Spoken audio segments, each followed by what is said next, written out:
പാലക്കാട് ചന്ദ്രനഗറിൽ ഹോട്ടലിൽ മോഷണം. ചന്ദ്രനഗറിൽ പ്രവർത്തിക്കുന്ന മൂൺ സിറ്റി ഹോട്ടലിലാണ് മോഷണം നടന്നത്.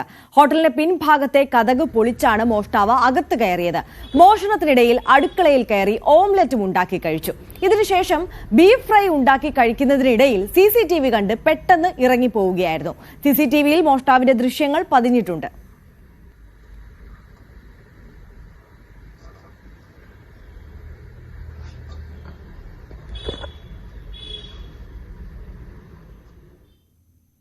കോഴിക്കോട് കൊടുവള്ളിയിൽ വീട്ടിൽ നിന്ന് തട്ടിക്കൊണ്ടുപോയ യുവാവിനെ കണ്ടെത്തി. കൊടുവള്ളി സ്വദേശി അന്നൂസ് റോഷനെയാണ് കണ്ടെത്തിയത്. കാണാതായ 5-ാം ദിവസമാണ് യുവാവിനെ കണ്ടെത്തിയത്. തട്ടിക്കൊണ്ടുപോയ സംഘം തന്നെ ഉപേക്ഷിക്കുകയായിരുന്നു. മൈസൂരിൽ നിന്നും അന്നൂസ് റോഷനെ ഒറ്റയ്ക്ക് ടാക്സിയിൽ കയറ്റിവിട്ട് കൊണ്ടോട്ടിയിൽ ഇറക്കി വിടുകയായിരുന്നുവെന്നാണ് വിവരം.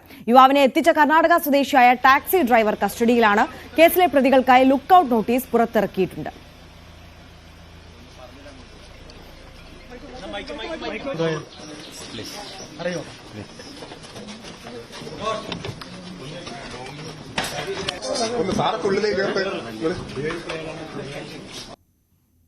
അന്നൂസ് റോഷനെ രഹസ്യമായിട്ട് മൈസൂരിൽ സൂക്ഷിച്ചു.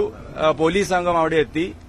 പ്രതികൾക്കെതിരെയുള്ള ലുക്കൌട്ട് സർക്കുലറും മറ്റ് നോട്ടീസുകളും അവിടെ ഹോട്ടലുകൾ, റിസോർട്ടുകളിലൊക്കെ പോലീസ് സർക്കുലേറ്റ് ചെയ്തിരുന്നു. പ്രതികൾ പിടിയിലാവുമെന്ന അവസ്ഥ വന്നപ്പം അവർ കേരളത്തിലേക്ക് രക്ഷപ്പെടാൻ നോക്കി.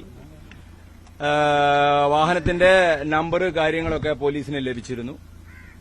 പ്രതികള് പോലീസിന്റെ സാന്നിധ്യം അറിഞ്ഞു പാലക്കാട് ഇറങ്ങി. തുടർന്ന് വാഹനം കൊണ്ടോട്ടിയിൽ വെച്ച് ഇന്റർഫിയർ ചെയ്തിട്ടാണ് അന്നൂസ് റോഷനെ ഞങ്ങളിപ്പോൾ മോചിപ്പിച്ചത്. കോതമംഗലം നേര്യമംഗലം നീണ്ടപാറ റോഡ് ഉദ്ഘാടനം ചെയ്തു. മന്ത്രി വി ശിവൻകുട്ടി ഉദ്ഘാടനം നിർവഹിച്ചു. 7 കോടി രൂപ ചെലവഴിച്ച് ആധുനിക നിലവാരത്തിലാണ് റോഡ് നിർമ്മിച്ചത്. മന്ത്രി PA മുഹമ്മദ് റിയാസ് അധ്യക്ഷനായി. മണിയൻപാറ SNDP ഹാളിൽ വെച്ച് നടന്ന ചടങ്ങിൽ ആന്റണി ജോൺ MLA ഫലകം അനാച്ഛാദനം ചെയ്തു. Kavalangad grama panchayat president Siby Mathew, executive engineer Shamon KK, block panchayat അംഗം PM കണ്ണൻ തുടങ്ങിയവർ പങ്കെടുത്തു. പൊതു നന്മയ്ക്കായി സ്ഥലം വിട്ടു നൽകി ദുരിതത്തിലായിരിക്കുകയാണ് ഇടുക്കി വാഴത്തോപ്പിലെ ചിന്നമ്മയും കുടുംബവും. വിട്ടു നൽകിയ ഭൂമിയിൽ മണ്ണിട്ടുയർത്തി റോഡ് നിർമ്മിച്ചതോടെ വീട് അപകടാവസ്ഥയിലായി. മഴക്കാലത്ത് മണ്ണിടിച്ചിൽ ഭീഷണിയിലാണ് ഈ കുടുംബം. മുഖ്യമന്ത്രിയുടെ പ്രളയപുനരധിവാസ പദ്ധതിയിൽപ്പെടുത്തിയാണ് വാഴത്തോപ്പ് പഞ്ചായത്തിൽ പയനാവ് പേപ്പാറ അശോക കവല റോഡ് നിർമ്മിച്ചത്. 22 kilometre road BM and BC നിലവാരത്തിൽ പണിയാൻ 122 കോടി രൂപയും അനുവദിച്ചു. പ്രദേശവാസിയായ നെല്ലാനിക്കൽ ചിന്നമ്മ സ്വന്തം പേരിലുള്ള പട്ടയ ഭൂമിയും വിട്ടു നൽകി. ഈ ഭാഗത്തിന് റോഡിന് സംരക്ഷണ ഭിത്തി നിർമ്മിക്കുമെന്ന് PWD അധികൃതർ വാക്ക് നൽകിയതുകൊണ്ടാണ് ഇവർ സ്ഥലം വിട്ടു നൽകിയത്. എന്നാൽ കരാറുകാരൻ വാക്ക് പാലിച്ചില്ല. വീടിനോട് ചേർന്ന് മണ്ണിട്ടുയർത്തി റോഡ് നിർമ്മിച്ചതോടെ ഇപ്പോൾ ചിന്നമ്മയും കുടുംബാംഗങ്ങളും വലിയ ആശങ്കയിലാണ്. മഴക്കാലമാകുന്നതോടെ വീട്ടിൽ കിടന്നുറങ്ങാൻ കഴിയാത്ത സാഹചര്യമാണെന്നും ഇവർ പറയുന്നു. ഞാനൊരു രോഗിയാണ്. എനിക്ക് ഇവിടെ രാത്രിയിലാണ് കിടന്നുറങ്ങാൻ ഒരു രക്ഷയില്ല. എപ്പോഴാണ് മണ്ണിടിഞ്ഞ് ചാടുന്നതെന്ന് അറിയാൻ പാടില്ല. വണ്ടി വെയിൽ തെളിഞ്ഞ വണ്ടി പോയി കഴിയുമ്പോൾ പൊടി കാരണം എനിക്ക് ശ്വാസം മുട്ട ഇട്ട് വീട്ടിലിരിക്കാൻ പാടില്ല.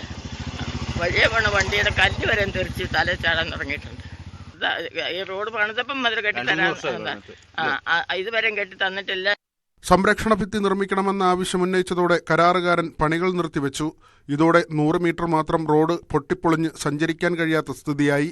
നാട്ടുകാർ ഇക്കാര്യം പൊതുമരാമത്ത് വകുപ്പ് ഉദ്യോഗസ്ഥരുടെ ശ്രദ്ധയിൽപ്പെടുത്തിയെങ്കിലും അധികൃതരും കരാറുകാരന് ഒത്താശ ചെയ്തതായി നാട്ടുകാർ ആരോപിക്കുന്നു. ഈ 50 മീറ്റർ പരിസരത്ത് ഈ വഴി എത്രയും പെടുന്നില്ലെങ്കിൽ ഞങ്ങൾ നാളെ മുതൽ KSTPയുടെ ഒരു വണ്ടി പൈനാവിൽ നിന്ന് പുറപ്പെട്ടാൽ ഞങ്ങൾ ഇവിടെ അറിയും. ആ വണ്ടി ഞങ്ങൾ തടഞ്ഞിരിക്കും. അത് പോലീസ് സെക്യൂരിറ്റിയോ പട്ടാളോ ആര് വന്നാലും അവരെ ഈ വഴിക്ക് ഞങ്ങൾ കടത്തിവിടത്തില്ല. മഴ ശക്തമാകുന്നതോടെ വീടിന് മുകളിലേക്ക് മണ്ണിടിയാനുള്ള സാധ്യതയും നാട്ടുകാർ ചൂണ്ടിക്കാട്ടുന്നു. 6 അംഗങ്ങളാണ് ഈ വീട്ടിലുള്ളത്. 2018 പ്രളയത്തിൽ വലിയ മണ്ണിടിച്ചിലും പ്രകൃതിക്ഷോഭവും ഉണ്ടായ പ്രദേശത്തുകൂടിയാണ് റോഡ് കടന്നുപോകുന്നത്. ചിന്നമ്മയ്ക്കും കുടുംബത്തിനും സംരക്ഷണം ഒരുക്കിക്കൊണ്ട് ബാക്കിയുള്ള ഭാഗം കൂടി പൂർത്തീകരിച്ച് റോഡ് അടിയന്തരമായി സഞ്ചാരയോഗ്യമാക്കണമെന്നാണ് പ്രദേശവാസികളുടെ ആവശ്യം. ന്യൂസ് 18 ഇടുക്കി.